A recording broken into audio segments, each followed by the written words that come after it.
Thank you, Brandon. And now it is my pleasure to present the class salutatorian, Sean Gelbwax.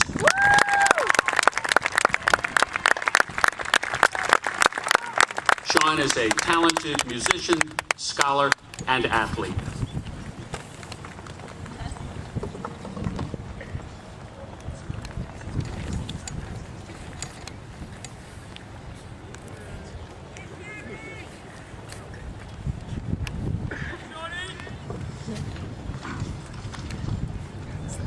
Good afternoon to all in attendance. It is my pleasure to welcome Assistant Superintendent Mr. Goldstein, Board of Education President Mrs. Lancy, Principal Didden, Assistant Principals Ms. Teta, Mr. White, Mr. Goroporchek, Department Chairs, teachers, parents, family, and friends. Welcome to our graduation.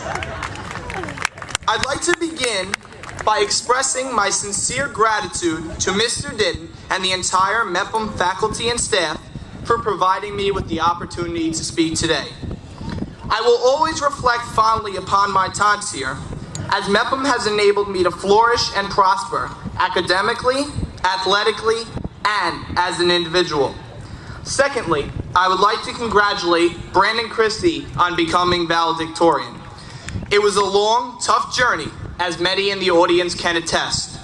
However, I think it is necessary to mention that amongst all the tests, the late nights, and grade grubbing, I can still call you one of my closest friends.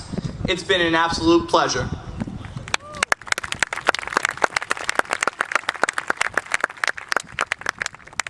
Over the past few months, I have bumped into some of our teachers from Grand Avenue. Upon telling them of our class's many accomplishments, they are not baffled nor surprised.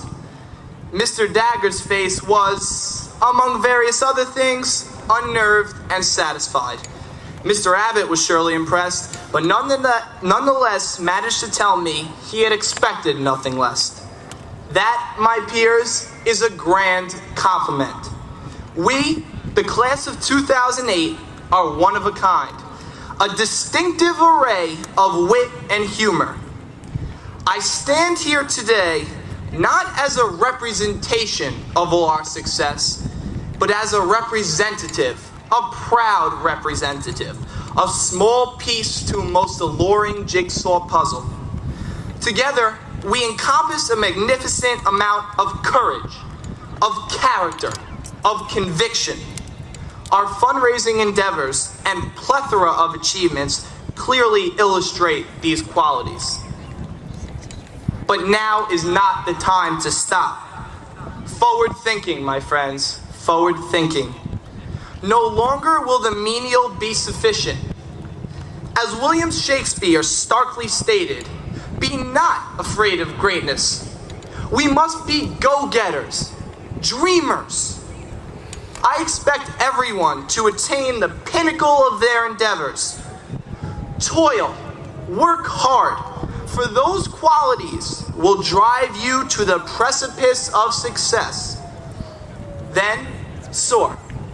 Soar towards your goal, eclipsing incomprehensible bounds. I would like to impart to you, the Mepham High School graduating class of 2008, a quote from a prominent 19th century architect. Daniel Burnham said, "Make no little plans, for they have no magic to stir men's blood, and probably themselves will not be realized. Make big plans, aim high in hope and work." Take heed to these words, my fellow graduates, for they can be the foundation of your conquests and the gripe behind your grandeur. We as a class exhibit a very unique skill set, one that most high schools would be truly envious of. Use your college education as a springboard to greater endeavors. Understand that not every person has the same opportunities that we are constantly granted day in and day out. We live in a world today where violence is becoming a hasty result. The impetus? Misunderstanding, disagreements amongst people, where similarities may truly exist. While our government works to continue to strengthen our counterterrorism units, we as people can start to make their job a whole lot easier. Foster kindness, foster happiness, and foster a reason to coexist peacefully. Don't settle for the negative in one another. Rather, search within for the likenesses that do indeed exist. Treasure the magnitude of respecting people's uniqueness and diversity. And most importantly, learn to cherish your family, for their love is the only constant in our lives. Their support and caring are qualities that will inspire you when you are down. And like my classmate Brandon noted, I think it's necessary that we give our families a round of applause.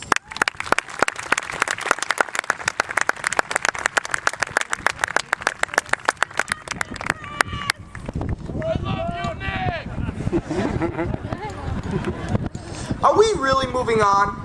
Is this the end of an era?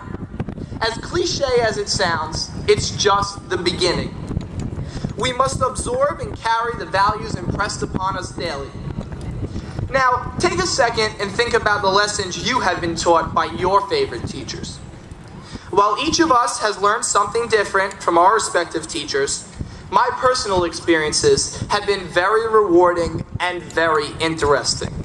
Case in point, from Miss Morales, I garnered a sense of hard work and respect, for as she would say, familiarity breeds contempt. From Mr. Dirks and Dr. Katz, a sense of professionalism and diligence. From Miss Basilico, Mrs. Parla-Greco, and Mr. Axiger, a sense of joy and fun in learning. And finally, from Mr. Walsh and Dr. Komar, the desire to triumph beyond what seems imaginable. Here at Mepham, individualism is stressed, as it should be. One's definition of what is unusual may be perfectly normal to another. We live in a world where our morals and ideals are skewed by athletes, celebrities, and other personalities that we grow up and we are supposed to idolize.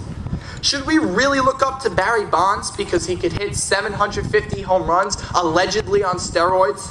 Should we look up to business executives who amass great fortunes through unscrupulous ways?